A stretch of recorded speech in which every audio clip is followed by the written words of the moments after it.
judge in the case held Trump in contempt of court for violating a gag order multiple times. We will not allow anti-Semitism to thrive on campus, and we will hold these universities accountable for their failure to protect Jewish students on campus.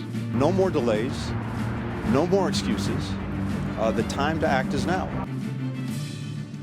Hello, I'm Nancy Cordes in Washington. Welcome to America Decides. Israeli Prime Minister Benjamin Netanyahu is vowing to launch a ground offensive in the southern Gaza city of Rafah with or without a hostage deal. This as Hamas considers a ceasefire in exchange for the release of Israeli hostages. Here in the U.S., there's been a major escalation in the protests at Columbia University and dozens of other colleges. Demonstrators against the war on Gaza have now broken into a building on Columbia's campus as tempers there fray. I can say that there's no business as usual during a genocide, and I'm very proud of my fellow students as well as many faculty members. You're filled with hate. You are not for the Palestinians. You're against Israel. Weijia Jiang is at the White House with more on ceasefire negotiations, but we're going to start at Columbia University, and that's where we find our Tom Hansen. Tom, good to see you. I understand the administration is now threatening to expel students if they continue to occupy that building called Hamilton Hall that's right in the middle of campus. Yeah, that's absolutely correct, Nancy, but that has not deterred the students who are inside Hamilton Hall. They have been barricaded in there for the entire day since the early hours of the morning when they stormed there, breaking windows, zip-tying doors, even using bike locks to lock themselves inside. No word on if or when they will come out, but they have draped these banners, Free Palestine, along the side of the building. You know, the tension here is ramping up yet again. The barricades are up. The police presence is high as protesters, once again for another night, gather outside of the university gates. You know, they're calling on the university to divest from companies that they say profit from Israel's war in Gaza. That is a negotiation that has completely broken down when the university tossed out those demands. These students, though, say they will not leave until those demands are met. So as to when these protests are winding down, that is still anyone's guess. Nancy? Okay, so let's talk about those demands, Tom. The protesters say that they want Columbia to sell all of its investments that are related to Israel. Is there any possibility that that will happen? You know, that's a great question, Nancy. And let's look at history as a precedent here, because in the 1980s, students did almost the exact same thing at this very hall over my shoulder when it came to protesting the apartheid state in South Africa. Now, the university did reluctantly go along with the demands of the students ultimately. However, the dynamic this time is much different. The university has come out saying they will not heed those demands. And divestment in general, as I mentioned, means that the students want the university to cut ties with companies that they say profit from Israel's war in Gaza. The students we've spoken to cite companies that manufacture weapons. They've also cited tech companies that they say perpetuate settlements in Israel. So it really is a long list of companies that they have that they say they want the university to cut ties with. You know, that's a big ask for the university. It's a lot to consider. So far, the university says no. So we'll just have to wait and see. And the university has a big dilemma on its hand. The president sent out a letter to alumni saying that students who don't commit to the terms that they're being offered and leave Hamilton Hall are now being suspended. Seniors will be ineligible to graduate. The university says this is about responding to the actions of the protesters, not their cause. They're creating a threatening environment. But so far, Tom, have you seen any students actually being suspended or dragged out of that hall? Not yet. No, we have not, Nancy. But I can tell you, speaking to the environment that this has fostered for students on both sides of this issue, they have told me that they do not feel safe on this campus. That is something that is obviously a priority for the university, a big concern for university officials as we move ahead. but both sides agreeing on one thing. Maybe they can't agree on everything, but they are agreeing on one thing. A lot of students don't feel safe at this current moment. Nancy? A big challenge for so many universities right now. How do you allow free speech, peaceful free speech, but also ensure that other students feel safe? Tom Hansen at Columbia University tonight. Thanks so much. And Columbia is far from the only university where tensions are rising. Classes at the University of North Carolina, Chapel Hill, for instance, have been canceled after police broke up a pro-Palestinian encampment and detained some students. While at the University of Texas at Austin, protesters are staying put even after riot police made dozens of arrests on Monday. Weijia Jiang joins us now from the White House to discuss all of this. Weijia, the White House came out pretty forcefully to condemn the takeover of that building on Columbia's campus. What are they saying? That's right. President Biden himself has only spoken out once publicly since all of these protests really started ramping up, but certainly through his spokesperson for the National Security Council, John Kirby, it is clear that the White House is rebuking what happened. Kirby saying that this is absolutely the wrong approach and that it is not an example of peaceful protest. We also got a paper statement in which a spokesperson said President Biden has stood against repugnant anti-Semitic smears and violent rhetoric his entire life. And even though the president respects the right to free expression, he does condemn any kind of language that leads to hate or incites violence. And so you can see that, Nancy, this is a really tricky line for President Biden because while he wants to support these protesters, he also has to make clear where he stands on how other students are feeling, which really is a reflection of how he's been trying to navigate the war in a broader sense, too. Yeah, really interesting how they're calling out the use of particular terms like the word intifada. Weijia, the White House has made it really clear that they don't support a ground invasion of Rafah unless there's also a plan to protect civilians there. But I want to play you a clip of what the State Department spokesman Vedant Patel had to say today after the Israeli Prime Minister Bibi Netanyahu announced that he does plan to invade Rafah, whether there's a hostage deal or not. Take a listen. We have not seen a credible plan that would address the varying areas of concerns that you've heard me talk about a number of times from up here and others, primarily the ability to address the serious humanitarian concerns surrounding, again, Rafah is a region with more than 1 million people seeking refuge. It's an area that continues to be an important conduit for humanitarian aid as well as a safe departure for foreign nationals. And so any kind of operation that does not address some of these key concerns would certainly be opposed by us. So you've got U.S. officials saying they still haven't heard any plan from the Israelis about how they keep civilians safe in Rafah. What are they making of Netanyahu's new threat that he's going to invade anyway?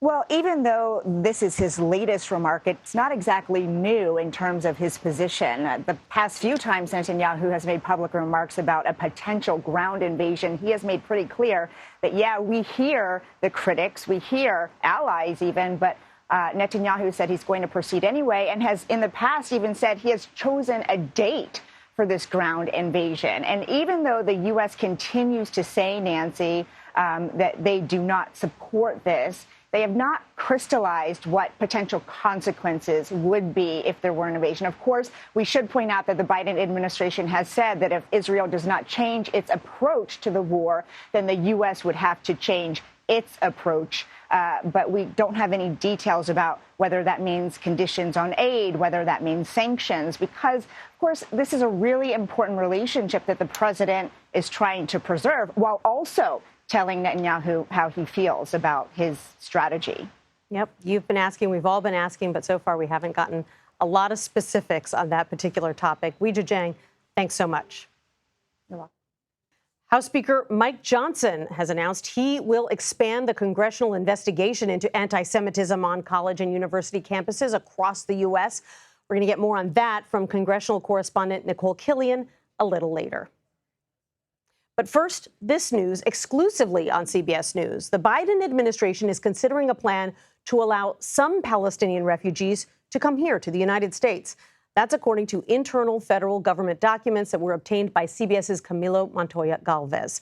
According to the plan, some Palestinians fleeing the war would be offered a permanent safe haven here in the U.S. And one option under consideration is to allow those who have immediate family members who are either American citizens or permanent residents to enter the country if they pass various background checks first. The plans would require coordination with Egypt, which has so far refused to allow large numbers of people from Gaza to cross the border into that country. CBS News has reached out to the White House, to the Department of Homeland Security, and the State Department for comment, and we'll let you know if we hear back. Are you better off under Biden? Promoting the administration's economic achievements. We're going to take a closer look with the White House budget director coming up. You're streaming America Decides. President Biden, Vice President Harris, and other White House officials have been out on the campaign trail touting the Biden administration's economic achievements. However, Americans in several battleground states say they're not satisfied with the current state of the economy. A new CBS News poll shows a majority of voters in Michigan, Pennsylvania, and Wisconsin all believe that the economy was better under Donald Trump than it currently is under President Biden. To discuss this, let's bring in Shalonda Young. She's the director of the U.S. Office of Management and Budget and a top advisor to the president. Director Young, thank you so much for being with me. Thanks, Nancy. Thanks for having me. I want to get to economic sentiment in a moment, but I'd like to start with some breaking news, which is that the Drug Enforcement Administration plans to loosen restrictions on marijuana, classifying it as a less dangerous drug. My understanding is that you, as the OMB director, would have to review and approve that plan first. Do I have that right? Nancy, what I'll say is you just pointed this out. This is a Department of Justice rule. So I'm certainly not going to get ahead of them, and I'll direct you to them for any information on this rule. But this was a priority of the president's dating back several years, correct? When he asked DOJ and the DEA to look into whether the rules surrounding marijuana should be loosened? Again, I think it'd be inappropriate for me to get ahead of the Department of Justice in talking about this rule, and they'd be the appropriate place to give you more context. Understood. It's now been 1 week since the president signed $95 billion in foreign aid into law, including $60 billion for Ukraine. That package, I don't have to tell you, looked like it was dead so many times over the course of 6 months. Was there a point where you thought this isn't going to pass? We are not going to be able to keep this promise to Ukraine. Nancy, I've done some variation of this for 20 years in this town. It ain't over till it's over. The president made a commitment to our partners and allies across the world.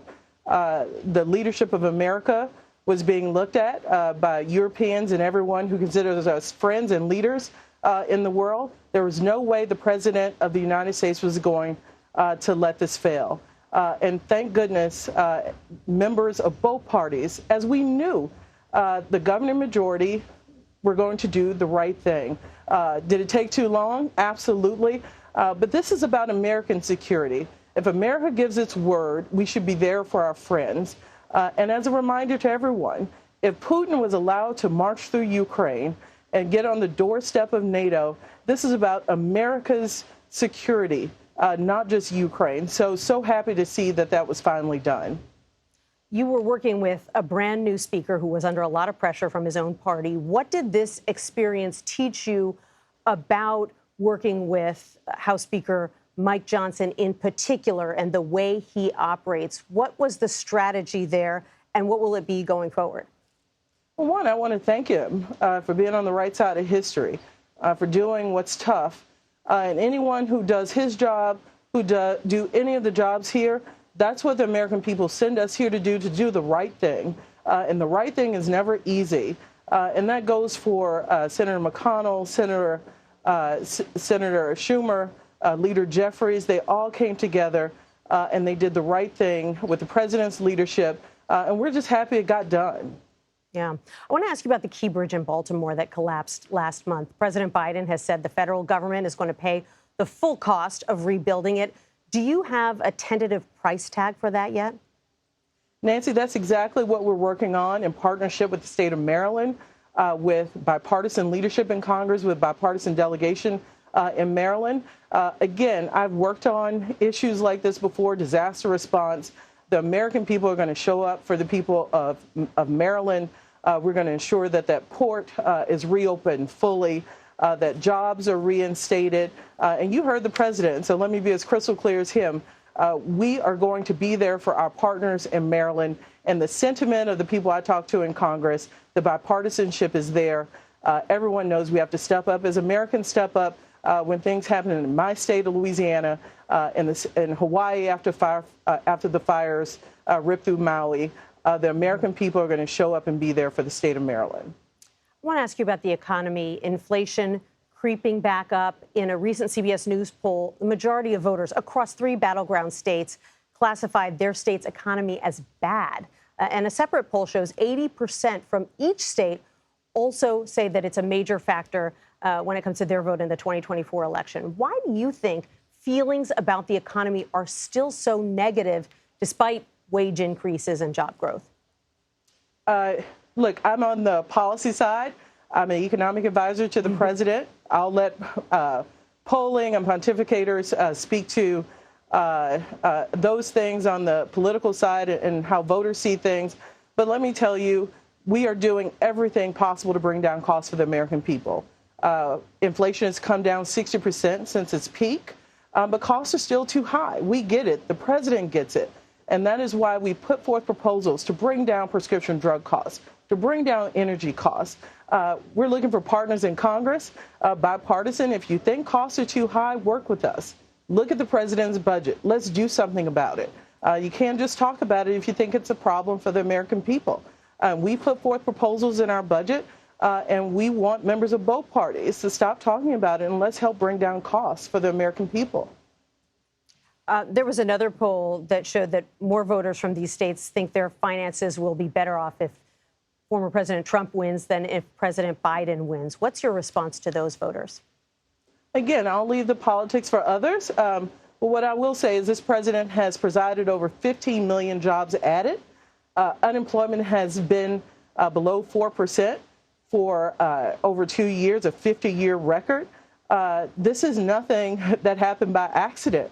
This president led a successful vaccine campaign, got the country going after COVID, and led a historic recovery of the economy. And that is nothing that was set in stone. So the president's record is strong here. Real wages, even with inflation, have grown, and we're going to keep pushing. It is our #1 priority to bring down costs and ensure that Americans feel good about where they are. OMB Director Shalonda Young, thanks so much for being with us today. Thanks, Nancy. Appreciate it. You have a judge who's totally conflicted, totally, absolutely conflicted, that he's rushing this case through. Former President Trump reacts to a warning that he got after he was fined for violating the gag order in his New York case. What the judge says he'll do the next time the former president breaks the rules. You're streaming America Decides. We'll be right back. We begin again. This is a case that should never have been brought. It's a disgrace to the New York state and city court system. And all of the cases are, frankly. Donald Trump has been fined $9,000 for violating a gag order in his criminal hush money trial in New York. The judge warned the former president he could be jailed if he violates the order again.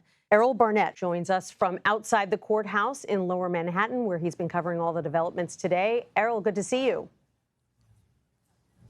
Hey there, Nancy. Great to see you. That gag order violation was really the first headline this morning, and Judge Merchant made clear that 9 out of the 10 times prosecutors said Trump violated it, he agrees with. So now you have this $9,000 fine, but the judge also acknowledged that $9,000 perhaps isn't that much to a man with Donald Trump's claimed net worth. And so that's why he also added this warning, saying that any more willful violations may lead to a necessary incarceration of the former president. But it does seem that Judge Merchant is trying to avoid that, partly because of the delay in this decision and also waiting until Thursday to decide on the 4 additional gag order violations. But what was noteworthy, Nancy, is that by the judge's imposed deadline of 2 p.m. this afternoon, Donald Trump had removed those Truth Social posts, had removed the commentary from his website, which criticized potential witnesses like Stormy Daniels and Kara McDougal, and called jurors that are part of this trial liberal activists. So the gag order appears in the short term to be working, but there's more to hear on that front this Thursday. And how has Trump acted since he was fined and threatened with jail time? Is he being more careful about what he says about some of these witnesses?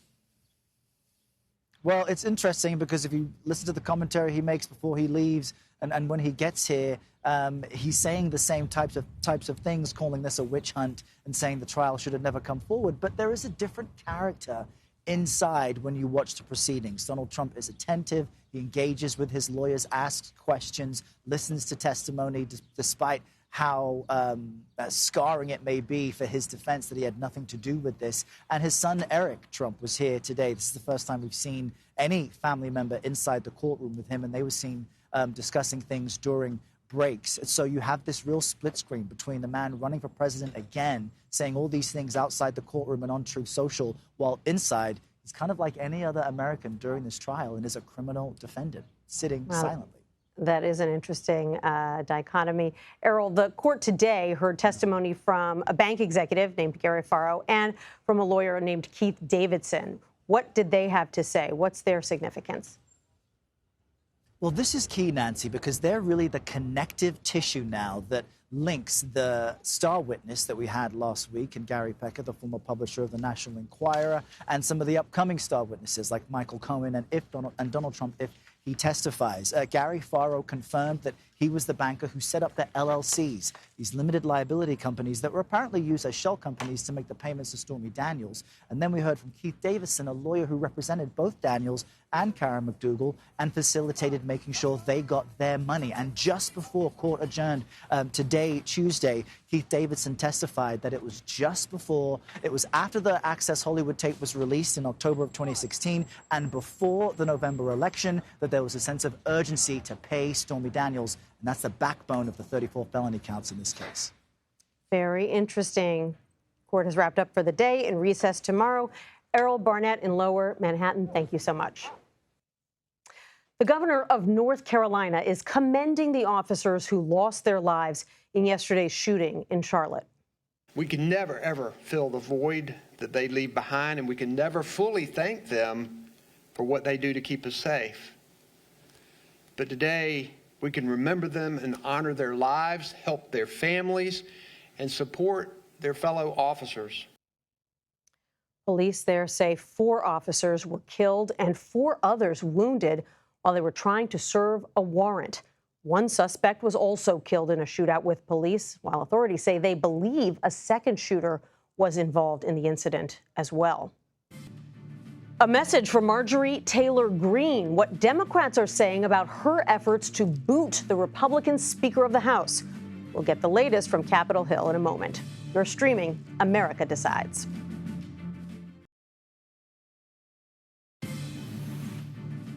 Congresswoman Marjorie Taylor Greene is threatening to move ahead with a floor vote to remove Mike Johnson as House Speaker. This comes after House Democrats announced today they would block the vote and save his job.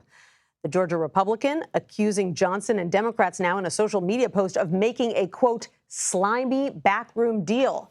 Hours earlier, House Democratic leadership released a joint statement saying it's time to, quote, turn the page on this chapter of pro-Putin Republican obstruction. They vowed that Greene's ouster effort would not succeed. Earlier today, Speaker Johnson denied that he made a deal with Democrats to save his job. I was laser focused on getting the supplemental done. I've had colleagues from both parties come up to me on the floor, of course, and say, we won't stand for this. We're not going to shut the government down and all that, shut the House down. And of course, I've acknowledged that, but I've not requested assistance from anyone. I've not focused on that at all. I've focused on getting the job done and getting the legislation passed, and that's what. No, there's no deals at all. No, not at all. CBS News congressional correspondent Nicole Killian is following all of this from Capitol Hill. Nicole, explain this. Democrats were not willing to go out on a limb for the previous speaker, Kevin McCarthy. Why are they now saying they are willing to vote to protect Speaker Johnson when he's arguably more conservative than McCarthy is? Yeah, well, to a certain extent, some of this had to do with personality differences. Also, Democrats had made clear that it was possible that they might be willing to throw Speaker Mike Johnson a lifeline if that foreign aid national security supplemental package advanced, which it ultimately did, passing both chambers of Congress. So to that extent, Democrats, as you saw in that statement, feel like it's time to turn the page. We were able to work in this bipartisan fashion. We were able to build a coalition. We don't want to go back to holding pieces of legislation hostage. And I put that question directly to the chair of the Democratic caucus, Pete Aguilar. Take a listen to what he said. Look, I'm not going to try to get in the head of Marjorie Taylor Greene. I don't know what goes on in there. It's her right to bring that up. The Republican rules that she voted for, that we voted against, allow any single member to bring this proposal up. She is a legislative arsonist, and she is holding the gas tank. And Kevin McCarthy allowed that to happen. That's not lost on anybody. What we are saying is we don't need to be a part of that.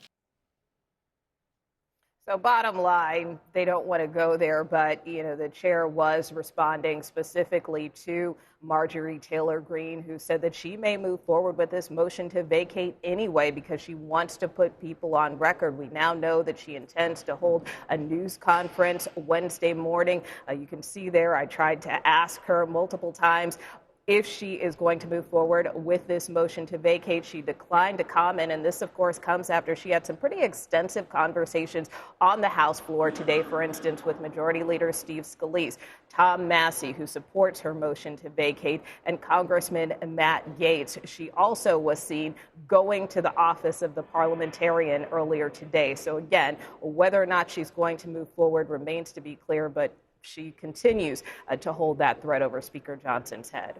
No question. Nicole, let's talk about the protests that have been happening on college campuses across the U.S. I know that the education secretary was there on Capitol Hill being grilled today. How is Congress responding to these protests?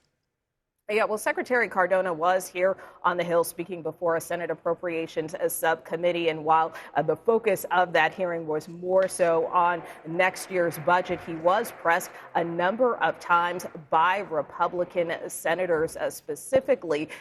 We also tried to press him directly about what his message would be to these campus demonstrators who have set up these encampments on college campuses across the country. And what he continued to say is that he believes that anti-Semitism is wrong, that we need to do a better job. Take a listen to what he told the panel this morning. I think what's happening on our campuses is abhorrent. Hate has no place on our campuses, and I'm very concerned with the reports of anti-Semitism.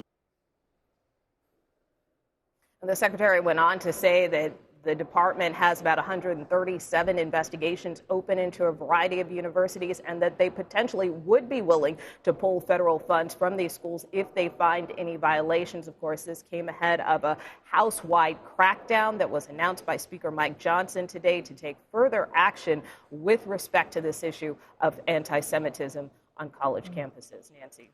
Those federal funds, very important to colleges and universities. Nicole Killian, thanks so much. Donald Trump has sat down for a wide-ranging interview with Time magazine, actually 2 interviews, where he discussed abortion, immigration, and January 6th prosecutions. When asked if states should monitor women's pregnancies to track abortions, the former president said, quote, "I think they might do that. Again, you'll have to speak to the individual states. Look, Roe v. Wade was all about bringing it back to the states," unquote. Let's bring in our panel to discuss. We've got Molly Ball and Braxton Booker with us today. Molly is a senior political correspondent for the Wall Street Journal, and Braxton is a national political correspondent for Politico. Welcome to you both. This was a really eye-opening pair of interviews. We hear from the former president a lot, no question. We hear from him at the courthouse every day, but it's not that often, Molly, that he sits down with a mainstream journalist who is able to grill him over a long period of time. Absolutely. It was very interesting to read this extremely good interview that Eric Cortellessa did for Time, where he really tried to pin him down on a lot of his plans for a potential second term. On the one hand, a lot of it is continuous with the kind of rhetoric that you hear at his rallies, right? And a lot of what we've heard from him and his allies about how he would be more prepared the second time around. The first time he came into government, he had not been in politics before, and he was surrounded by a lot of people who tried to rein him in. And so I think we know that if he were elected a second time, he would be surrounded much more by loyalists and enablers who would be committed to allowing him to prosecute his vision really to the max. On the other hand, as you say, he talks about this stuff all the time, but he doesn't get pinned down on a lot of things. And so questions about, okay, you said you want to leave abortion to the states, but what does that mean in practice? How would you rein that in, if at all? Would you be okay with some of these things that the states might do? And you see him being very non-committal and not seeming to have thought a lot of these things through, and taking these I think disturbing to a lot of people positions, like saying, well, the states might do that. They might go after women who try to get abortions. Who am I to say? And it really sort of puts meat on the bones of these sort of vague pronouncements he's made. Right. He wouldn't say where he stands on abortion medication, mifepristone, but he said he's going to come out with a statement next week. So we'll see if that happens. Just to recap, Brackton, Cortellessa says that basically the former president showed a willingness in the second term to stretch norms and laws in several different areas. He said that he'd be willing to fire a U.S. attorney who doesn't carry out his order to prosecute someone. He said that he would be willing to send out the National Guard or the military to round up migrants who had entered the country illegally. And when Cortellessa challenged him on that and said, sir, the law says you can't deploy the U.S. military against civilians, Trump said, well, they aren't civilians. These are people that aren't legally in our country. This is an invasion of our country. And now we've got the White House and the Biden campaign responding to this. Right. I think what the interview illustrated is certainly what Democrats have been painting Donald Trump in a potential second term is that he would be far more unhinged, even more than he was in the first term, and that he's going to be running an administration kind of hell-bent on vengeance. And I think that's what you are seeing in this interview is that, yes, to Molly's point, I don't think a lot of this has been fully thought through, but certainly the framework is there that, look, he's going to be going after people who he feels have wronged him in the past.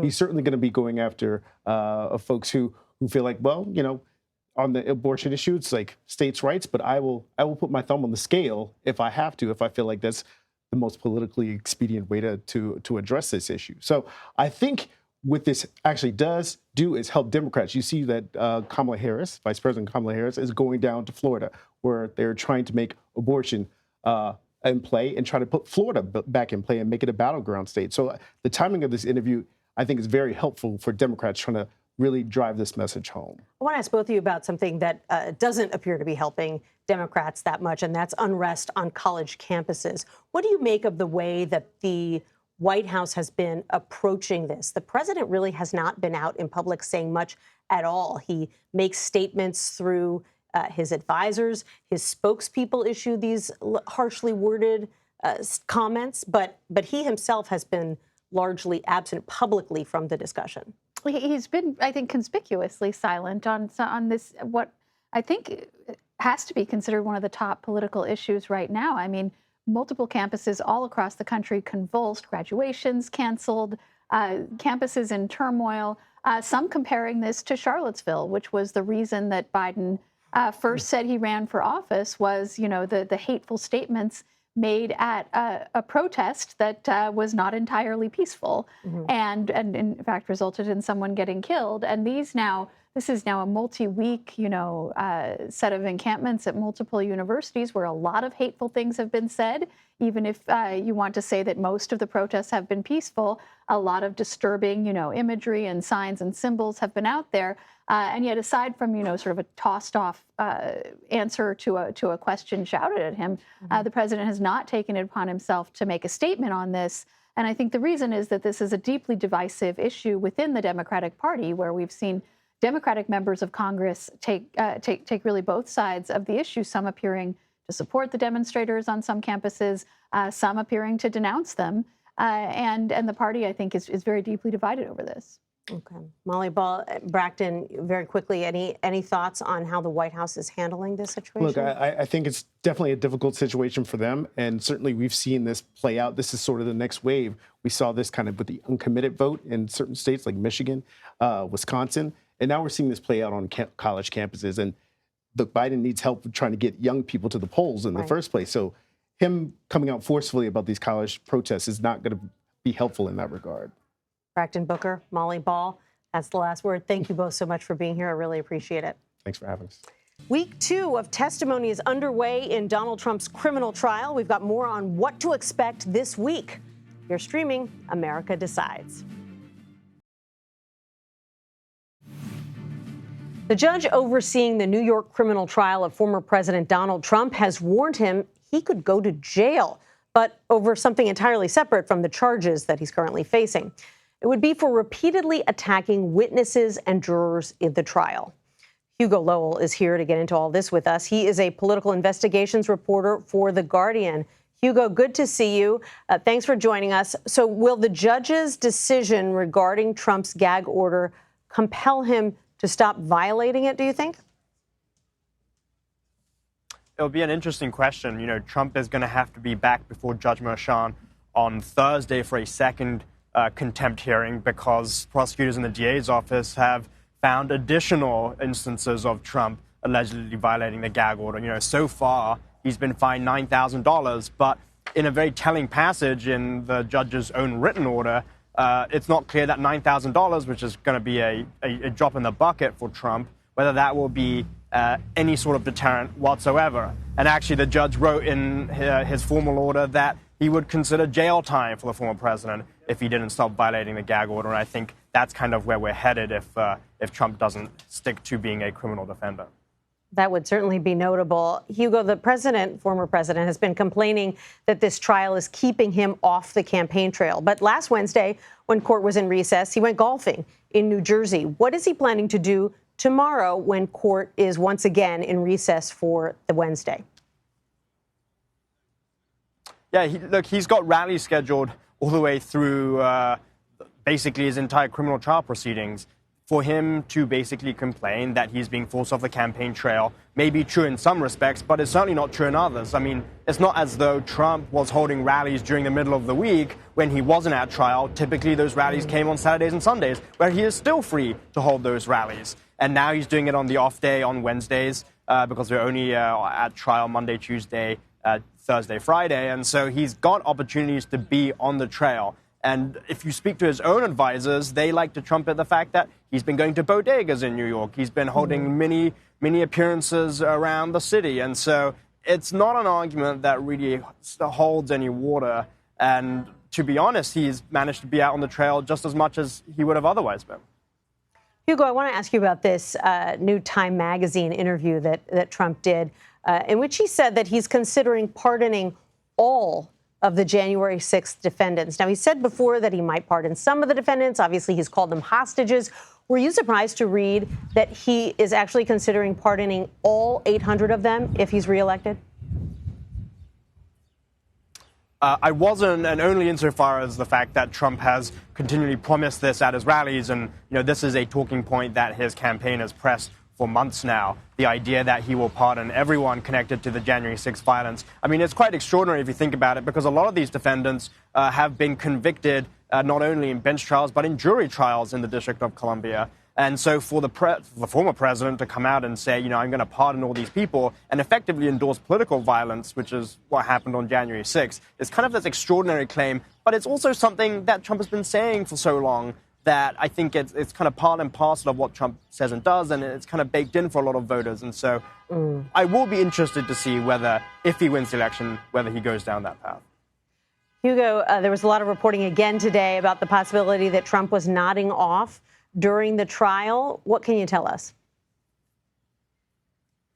I think that's accurate. You know, it's difficult to tell if he's actually sleeping, and I will say, you know, the trial today was one of the more long days. There was a lot of testimony from witnesses where they had to read out parts of emails, where they had to affirm that they were custodians of records. And so I think it was one of the more boring days in court. But Trump has been resting his eyes, shall we say. You know, you can see from the monitors in the overflow room that his eyelids droop, and then he jolts back upright when there's something more interesting for him to focus on. For instance, when there's witness testimony that's more substantial and material. It's not clear if he's actually sleeping, but certainly it appears as though he's had his eyes closed for various amounts of the trial.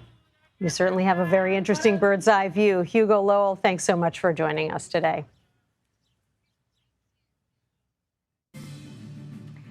Neck and neck. New CBS News polling has Biden and Trump in a dead heat in 3 key swing states. We're going to head to the must-win state of Michigan to hear from voters about that tight contest. You're streaming America Decides.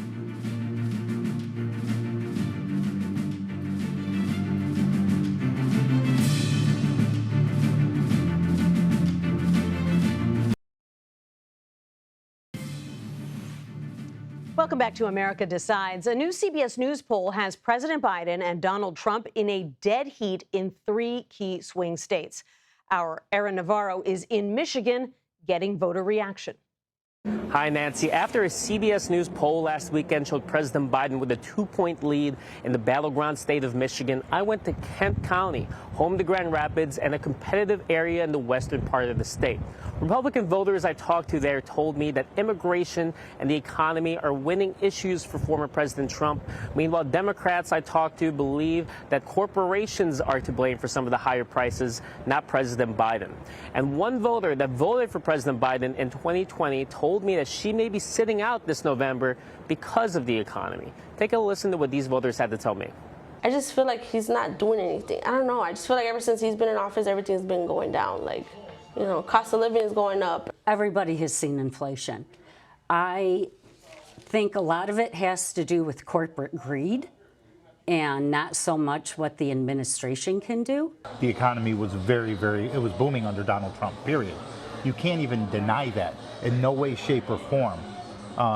And one of the reasons you saw basically wages not only go up, but you saw that profits went up. They think he's a millionaire. If he's a millionaire, billionaire, he must have some business sense. That's the bottom line.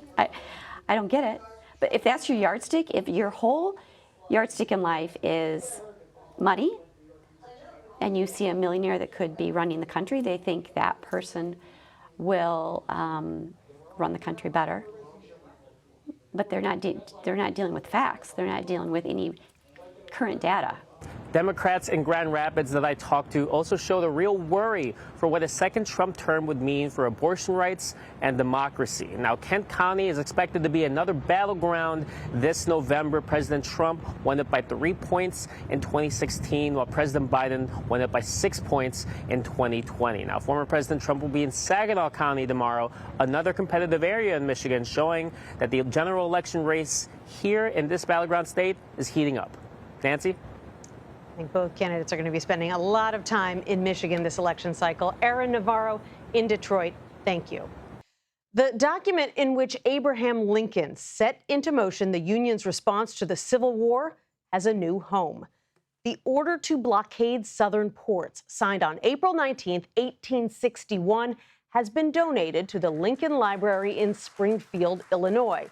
It was Illinois Governor J.B. Pritzker and his wife who recently bought the document from a private collector and today presented it to the library. It'll be on display until February 2025. Piece of history. Well, that does it for today. We'll be back with another edition of America Decides tomorrow at 5 p.m. Eastern. The Daily Report with John Dickerson starts right now.